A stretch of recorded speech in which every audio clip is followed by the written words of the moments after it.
yang ada cuma jarang dirasa, namanya dosa hati.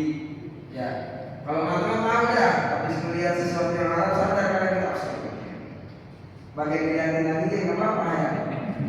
Kita mulut tahu, wah saya tadi habis nyakitin dia nih, saya ngomongin dia kayaknya nggak terima, sadar. Cuma kalau namanya penyakit hati, nah itu yang kadang kita sendiri nggak sadar. Kalau kita sedang menderita penyakit hati, ya, karena penyakit itu nggak kelihatan. Hati sendiri kan nggak kelihatan. Hati sendiri bukan ini bukan. Ya kita kalau membahas bab hati bukan ini bukan.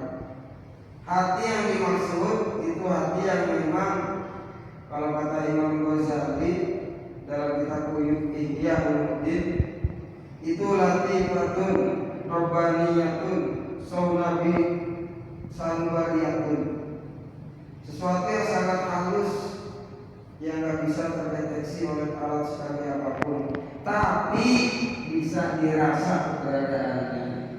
Bapak kalau lagi kesel, kira-kira namanya apa? Sakit hati. Cuma kalau dokter bisa nggak dicek?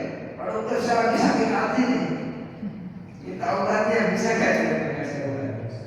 Hati aja, gampang gimana? Ya kan, sakit hati kan temannya nggak tahu gimana tempat sakit hati. Kesel, dendam. Nah ini dokternya penyakit hati namanya hukama. Ya orang yang ahli mengambil hikmah. Yaitu macam-macam penyakit sumber dari dosa-dosa yang kita perbuat. Siapa orang yang bisa ninggalin itu semua, raqqa qalbu, hatinya lembut. Cirinya itu bisa menerima nasihat. Ciri yang paling gampang yang bisa kita rasakan itu kita tinggal introspeksi. Kita kalau lagi dibilangin, dinasehatin, dikasih tahu kesalahan kita, nah itu kira-kira kita nerima nolak.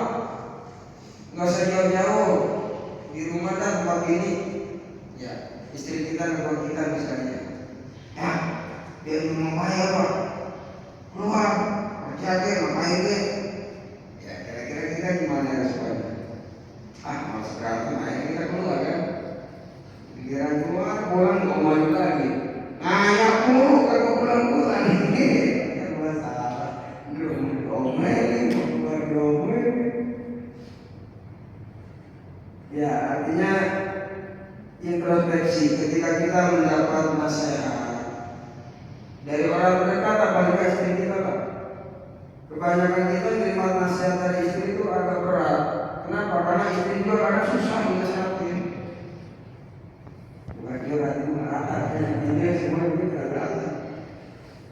Kita nasihatin dia ya seakan aku dengar dia ya seakan-akan cuek. Nah ketika kita dinasihatin sama respon kita begitu juga kan. Itu ciri berarti hati kita masih keras, ya masih keras, belum bisa menerima nasihat.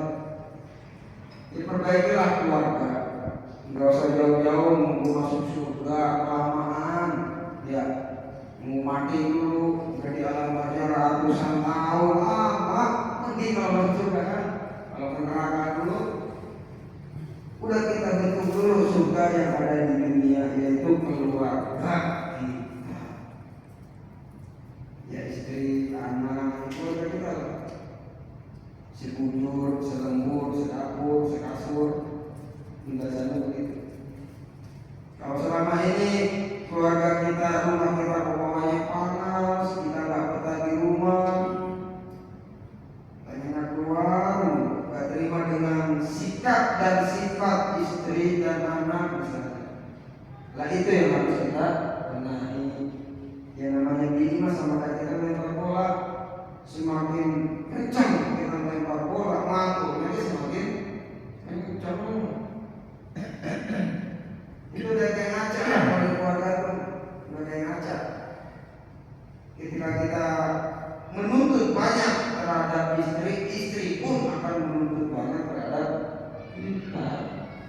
Terkadang kita sebagai suami, ego kita naik. Ya apalagi ustaz punya dalil, Adijal kamu ada bisa.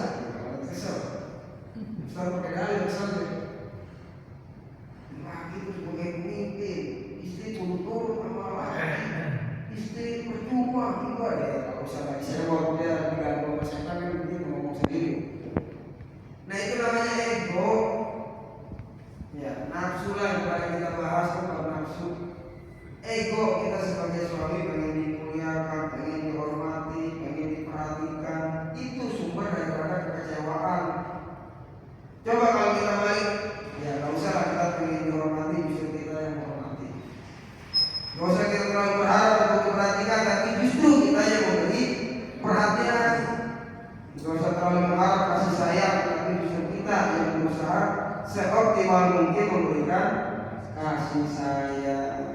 Kita rubah sedikit-sedikit keluarga kita, ya, sehingga menjadikan baiti jannati, rumahku adalah surgaku. Yang dibalik, empangku adalah surgaku. Mau punya mancing aja deh, kalau udah suka aja deh, betah di rumah kan? Yang bikin gak betah bukan istri kita, bukan anak kita, diri kita sendiri. Ya, bukan lingkungan kita sendiri yang bikin kita gak betah. Kenapa nggak bisa memanage hati? Sama saya belajar, ya, bukan berarti udah suka nggak sama, tapi dia masing-masing. Cuma kita sama-sama mengupayakan, sama-sama belajar dari lingkungan terdekat, lingkungan keluarga. Kita bikin nyaman dulu, suasana surga di rumah kita, antara istri, anak, kita di kasur, sedapur, selembur, dan itu tadi cirinya. Ketika kita dapat rasa, kira-kira gimana? Kita terima berapa? Ya. Apalagi sekelas ustaz dinasihati sama orang biasa misalnya, wah itu berat terima itu, tahu gini kan, lawan itu gua. Ya. Tapi kalau kita bisa menerima nasihat ketika salah, ini kita terima. Kadang benar juga, kadang kita dikritik, benernya aja kita dikritik, ya benernya aja kita dikritik lah, dinasihatin. Apalagi salahnya, benernya masih salah, apalagi salahnya.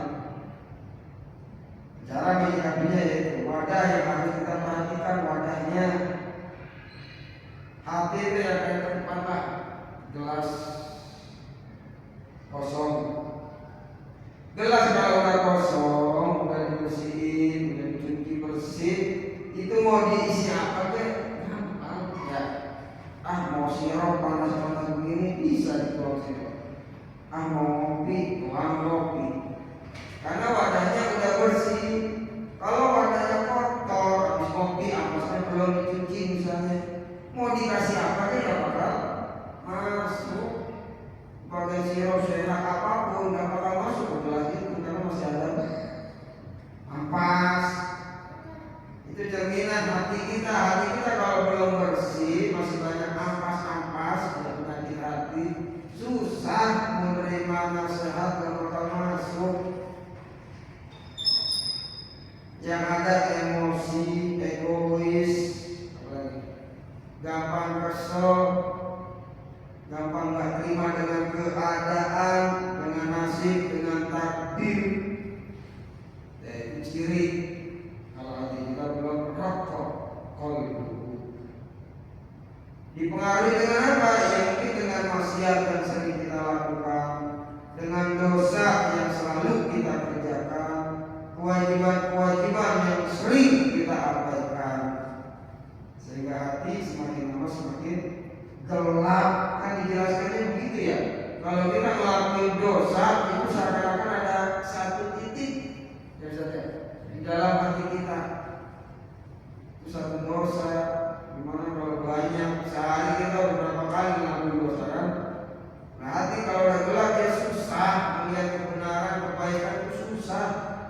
Cermin kotor bisa kita kaca, bisa, cuma nggak jelas bukan kita kan?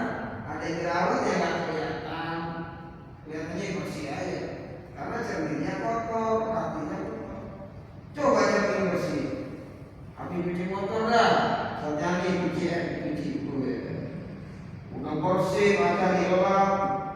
Coba kena noda dikit aja, kira-kira apa yang dilakukan? Langsung dibersihin kan? Nggak terima maksudnya gitu. Ada kotoran dikit aja nggak terima.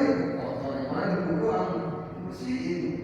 Kalau udah bersih, coba motor-motor, ya motor saya berapa hari kali cuci.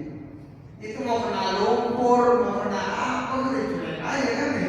Dasarnya kotor. Kalau dasarnya bersih, noda dikit aja nggak betah. Hati kita begitu. Kalau emang hati bersih, ngelakuin dosa, ngelakuin maksiat, ninggalin kewajiban itu rasanya resah, gelisah. Kiri kalau hati udah bersih. Cuma kalau biasa aja, sholatnya biasa, ketinggalan sholatnya biasa, meninggalkan kewajibannya biasa, misalnya, itu ciri kalau hati kita ya kayak motor yang lama dicuci, ya mau kena kotoran burung biasa aja, kotor ya kan, cuek aja. Kalau bersih, noda dikit aja langsung dilapis. Apalagi mau baru, wah, itu sehari bisa 2-3 kali cuci, nggak lama. Lama mobil motor bisa nyicil pertama kalinya tuh, ya, pertama-tamanya dulu, wah, pakai, padahal nggak kotor enggak, di jalan aja nggak kotor musim hujan, nyampe rumah cuci, ya Allah, jadi budak motor tuh, pokoknya kotor dikit cuci, kasih apa namanya yang mengkilap tuh, nah, iya, nggak boleh nyebutin merek nih. Pakai kit, wah, kalau paling gitu ya. Motor nggak boleh kotor dikit, harus mengkilap terus. Cuma ini bukan motor ya. Orang kalau hatinya udah bersih mengkilap, ini bersihin hati, fokusnya ke dalam hati. Udah gak sibuk ngurusin yang lainnya. Yaitu bahwa masyaallah ibu anu binas. Yang beruntung orang yang sibuk dengan aibnya sendiri. Ya. Karena cerita lah dulu. Mungkin saya pernah cerita guru saya. Waktu itu udah agak sepuh. Waktu saya kuliah tuh minta anterin ceritanya ke Kalimalang. Agak siang lah, menjelang sore agak siang, panas, suasananya panas, cuacanya panas. Belum nyampe Kalimalang, baru nyampe ke tujuan, dan bocor. Ya, waktu itu perasaan saya kesel, motor siapa gitu, lagi nganterin guru, pakai bocor lagi, wah perasaan macam-macam udah. Ya, baru punya lagi masih ya kita nganterin guru nih, nganterin kiai. Belum nyampe tempat juga kan bocor. Nggak jalan lagi, meter jauh. Coba perasaan kita gimana? Nggak enak sama guru, kesal sama itu motor, kan nggak pakai bocor. Nggak panas-panas lagi. Nah waktu saya begitu mungkin guru saya melihat ya, wah ini semua lagi oleng nih. Nah tiba-tiba guru saya bilang, man, ingat man, sawa bikul himam la tukhriku aswar wakta. Kata beliau begitu. Dengan ucapan beliau begitu langsung ibarat buku kena air, panas-panasan di luar masuk ke masjid Al-Muqim, waduh, kan? AC-nya luar biasa, kayak begitu. Biasanya dingin banget nih. Biasanya pakai jaket sambil mungkin. Langsung tuh perasaan itu ada walaupun panas-panasan langsung saya.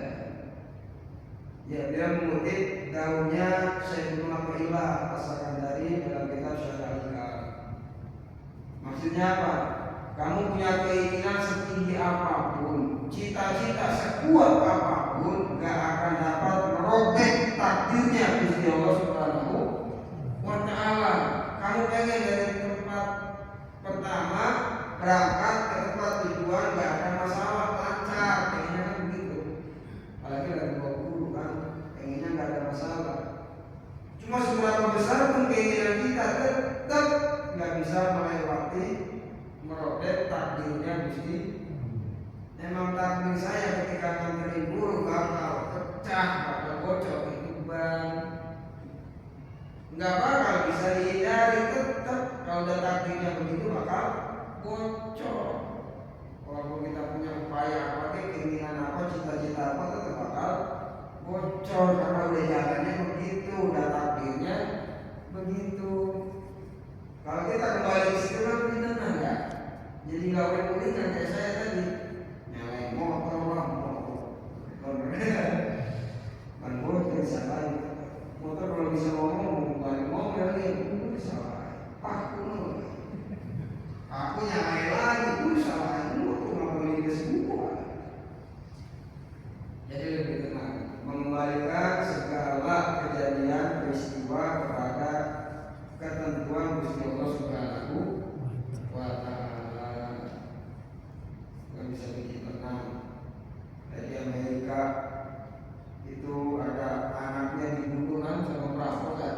Ada beritanya itu viral dulu dalam anaknya tukang paket ya, apa gitu, apa bagian pizza dan makanan dibunuh, kebunuh ketembak apa gimana, pokoknya dibunuh, akhirnya mati. Nah yang dibunuh disidang, ya di ruang persidangan. Wah, dijatuhin hukuman berat sama hakim, namanya membunuh kan hukumannya berat.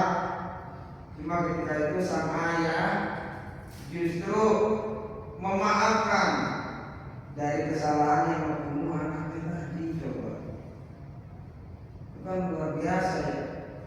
Kalau kamu punya hati yang benar-benar lembut, nggak bisa begitu. Akhirnya sang ayah, saya maafkan. Hakim itu orang-orang yang ada di persidangan pada takjub lah, bingung juga. Ada bapak begitu, datang dibunuh sama dia. Kalau kita mau kesel ya, nyawa balas nyawa gitu kan. Paling nggak di penjara seumur hidup. Umumnya manusia, cuma dia menghargai. Jangan mau udah jalan anak saya begitu, meninggal jadi tembak kamu. Memang udah takdirnya begitu. Saya maafkan kesalahan kamu. Masya Allah, ini berpelukan pembunuh sama bapaknya. Ya akhirnya sadar pembunuhnya. Nah itu. Jadi lebih tenang kalau mengembalikan semua peristiwa kejadian yang kita alami kepada ketentuan, ketetapan, dan meyakini kalau itu yang terbaik buat kita. Dia kan susah, karena kita suka gak terima dengan Waman taraka harama, dan barang siapa meninggalkan perkara yang haram, firman mumi dalam dimakan, wal makusi dan yang dipakai, wal dan selainnya, wa akal al halala, dan makan makanan yang halal, safat fikratuhu, maka akan jernih pikirannya. Ya hatinya lembut, pikirannya jernih. Wah udah tembus ke batin-batin kita. Ya kalau punya guru begitu tuh tembus. Saya juga pernah cerita mungkin. Saya ikut pengajian di suatu tempat. Pengajian tasawuf bahas kitab syarah. Nah, hari Jumatnya saya sholat Jumat kasih tuh di Islamic Center. Saya pakai helm, cuma nggak pakai sendal hilang. Di sholat sendal hilang. Jadi nyengir memang. Ada polisi di tim pisang gara-gara apa ya? Spion satu apa gara-gara apa? Pokoknya saya ditilang lah. Gara-gara spion satu apa lupa lama soalnya. Wah ditilang. Udah biasa main-main. Namanya begitu dia. Pulang dari situ kesel, orang saya kesel. Udah pakai helm, udah mengikuti aturan, masih ditilang aja. Besok kagak bakal pakai helm lagi saya. Iya, itu lagi lama belum nikah kan? Apa tadi kayak berapa udah lama. Kalau nggak pakai helm ditilang ketahuan saya salah. Ya enggak, dulu ngomong sendiri, berendengan sendiri dia. Nah ini jelas-jelas kita begini peraturan, begini, masih ditilang juga. Besok saya ngaji ke tempat pengajian, saya sengaja bawa jalan raya, biasanya nggak jalan. Ini saking keselnya sama polisi. Saya besok bakal lewat jalan raya, kagak bakal pakai helm, pakai sih, hilang ketahuan kalau saya salah, gitu ya. Saya terima. Udah selalu jalan raya pakai kaki doang. Wah, nantang sama polisi. Nyampe ke tempat pengajian duduk lagi katakan. Itu pengajian tasawuf. Ngapa tiba-tiba itu guru ngomong orang mah pakai helm jangan karena polisi. Coba ya. Padahal saya nggak pernah cerita sama teman juga.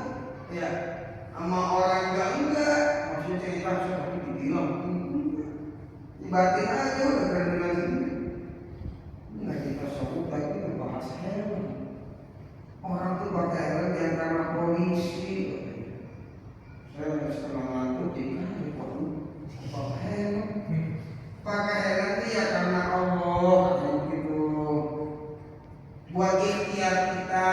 Kalau ada apa-apa kita ikhtiar biar kepala ini ada yang melindungi, karena Allah. Bagaimana ikhtiar kita kepada Allah biar kita selamat. Jangan karena polisi pakai helm, karena polisi dalam arti padahal gak tahu kasih apa gimana, gak tahu. Kita selalu kayaknya lama lagi ceritanya pengen, ya Allah pengen ketemu kanjeng Nabi. Udah umur segini belum pernah lihat wajah kanjeng Nabi dulu. Pokoknya pengen pertama ini lah itu ketemu jadwal pengajian, datang lagi kan buat ngaji. Itu guru ngapa tiba-tiba ngomong apa? Ngapain sih orang pengen ketemu ini kanjeng Nabi? Lagi lagi Allah, rasanya gue salah banget. Emang lagi yang benar begitu. Kita dibikin salah terus, sadar dengan kesalahan diri, ya enggak? Bukan nyalain orang lain. Ngaji atau nyalain orang lain. Masuk apa itu gue kacau. Saya diem aja. Kalau saya sama ya pengen dipikirkan jadi ngomong sini kata guru gitu. Ngapain orang punya cita-cita keinginan pengen ketemu kanjeng Nabi itu mau ngapain? Nggak usah macam-macam. Ibadah udah karena Allah, baca sholawat ya karena Allah, bukan baca karena yang lain gitu. Kalau udah bisa mimpi ketemu kanjeng Nabi, apa yang kamu dapat? Yang ada kamu makin sombong, ya makin ujub, bangga sama diri, sampai parah-parahnya cerita orang-orang. Kalau itu Ustaz kayak ngisi-ngisi ngajar begini, akhirnya kan diaku. Semalam saya mimpi ketemu